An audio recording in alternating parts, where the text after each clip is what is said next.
Hi, I'm John Gullick, Manager of Government and Special Programs for Canadian Power and Sail Squadrons, and I'm here today with Jim and Gina Lee, Peterborough Squadron, Quinte District. We're going to have a little bit of a Q&A, and we're hopefully going to convince you and your squadron to offer recreational vessel courtesy checks like they've been doing for the last 5 years, now where CPS has been working in cooperation with Transport Canada. We're now going to ask a few questions to see what they think about the program. Gina, what is it about the RVCC program that interested you and your squadron in the first place? Well, first, John, it's the opportunity to help people be safer on the water, especially recreational boats, smaller recreational boats where they have their families, their children on board. Secondly, it's a great opportunity to get some exposure for our squadron. We've managed to get some students in our classes from doing the RVCC, and we've certainly improved our visibility in the community. Jim, have you got any comments about the training program? Well, John, I understand there's a new training video being developed. One of the key issues, I think, is to make sure that when you approach boaters that you do so in a friendly manner. Quite often they're wary of somebody approaching them in uniform with a clipboard. They think that you're official government of some sort and that there's going to be some sort of penalty involved. So I would suggest that they open up the conversation with a comment about the weather, or how's the fishing out there, or I see you've got the kids on board, you're going out for a day on the water. It's sort of an icebreaker, and it makes them more at ease. The second thing is probably the fact that most people think that it's going to take an awful long time to do an RVCC check. And if it's a large boat, yes, it can take up to 30 minutes. But anything in the range of 20 feet, 9 meters or less, generally can be done in something like 10 to 15 minutes. It's very enjoyable. You get into conversations with these people, and once you start, they can't wait to show you the next bit of equipment that they have on board. What do you think are the major benefits to the boater? Well, to the boater, John, first of all is safety, knowing that they're out there with their families and they have all the safety equipment required if they have an emergency. Secondly is financial. If we can show them what they're missing, it's penalty-free. It'll save them from being penalized on the water if they're stopped by law enforcement. And also, it's an opportunity to answer some questions. They quite often have questions for us, even non-boaters. When we're taking a break, they'll come up and ask, how old do kids have to be to drive a personal watercraft? Do I really have to wear my life jacket? What are the real rules about drinking and boating? So it's a great opportunity to answer questions as well. What have you both personally enjoyed the most about being involved with the Recreational Vessel Courtesy Check program? Well, for me, John, it's being able to help people be safe on the water. That's what we do. And, you know, a lot of people, especially with smaller boats, have no idea what they need in their boat. So we've been able to help them. Sometimes we send them away with a shopping list, but at least we know we've helped them to be safer on the water. Well, as Gina mentioned, those two items, and I guess aside from that would be the visibility that we gain for the squadron and CPS. Quite often, as a result of the RVCC checks, we're able to put students into our classrooms.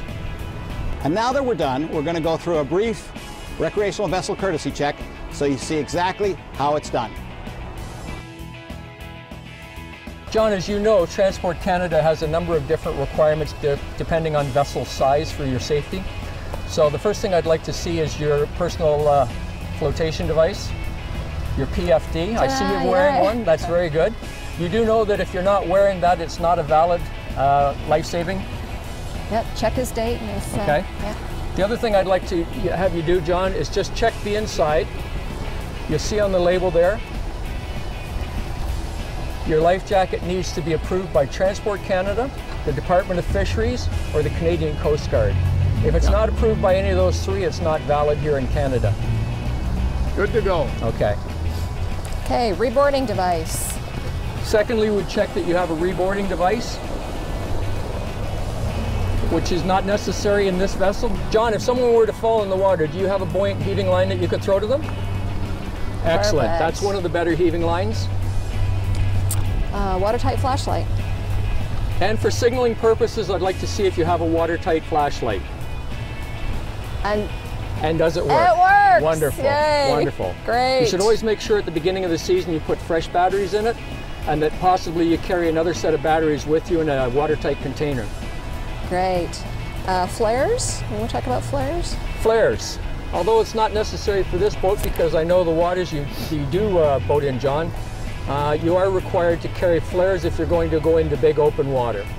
I see you have a flare gun, Perfect. and a nice watertight container. Want to check the date? Can I check the date on your flares? No, you can't. I didn't bring them. Okay. So, do you have a manual propelling device on board? Yep. Wonderful. Perfect. The thing I'd like you to check, John, is to see your anchor. Do you have an anchor on board? I do. Wonderful, that's great. It's good to see that you've got it all connected together and ready to go. Now, just in case you have an incident where you've got water coming on board, do you have a bailing device? Nice. Wonderful, that'll do nicely. Nice. Sound signaling device, John. I see you have one attached to your PFD, and that's an excellent idea. Great. If possible, you should attach one to every life jacket that you have on board.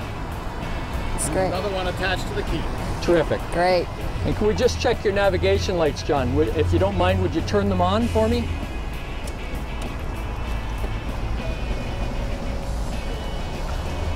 That's great for your bow and your, what about your navigation? Oh, I see it there.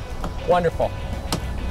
Now, obviously in this type of water, John, I know you're not going to be out in any big lakes, but do you have a manual compass on board? Terrific. Great. Okay, fire extinguisher. And because this vessel has an inboard tank, John, do you have a fire extinguisher? Oh, pretty. Wonderful. And I see it's fully charged. That's terrific. Thank you. John, is this your first RVCC check? No, it's not. No, it's not. No, it's okay. Proof of competency. Can I see your operator's license? Terrific. That's your proof of competency. Oscar's got a radio. Do you have the boat registration with you? It's actually, there it is, attached to the back of the seat. Okay. Oh, cool. That's wonderful. And I see it's a photocopy. That's always a great idea. Take a photocopy. You don't want to have the original on board in case something happens that the boat is stolen. And when you do a photocopy of it, write photocopy right across the front of it. He's got no radio, so he doesn't need a license. John, I see you have a handheld portable radio there, a VHF radio. So you are aware that you do need a license to operate that? And that's also here behind this car. Terrific. So I'd ask you just whether or not you're aware of a few of these items. Cold water safety. Yes? Do you file a sail plan? I do. You carry GPS or marine charts? Carry up-to-date marine charts. Okay, you do know that you're still required to carry paper charts? Yes, these are paper charts. Wonderful. Paper charts. I see you're aware of the communications radio, radar reflector. I don't carry a radar You don't have one on this boat because I don't boat outside of sight of aids to navigation. Terrific. Okay, the only other thing we'll check is the registration is marked on the front of your boat properly. Great, nice 3-inch high letters. Great. Contrasting color. And that's it, we're done. And I think that's it. Excellent. You're compliant. Thank you, sir. Thank you very much. Thank you, John. Thank you. Here, I'll give you your copy and you can have your sticker. That's for you. Wonderful. Thank you. John, you are aware that this does not prevent the OPP from stopping you on the water? I am. But at least now you've got the comfort, the feeling that you've got the equipment that you need on board, and it shouldn't be a problem for you. Thanks again. Really appreciate it. I've learned a lot. Thank you, John. Our pleasure, John. Love it. So there you have it, right from the mouths of the people who have been offering the recreational vessel courtesy check to the boating public right from the beginning. Get on board, bring your squadron on, offer the boating checks, go to the website, check out the training program, sign up, and get involved in courtesy checks all across the country.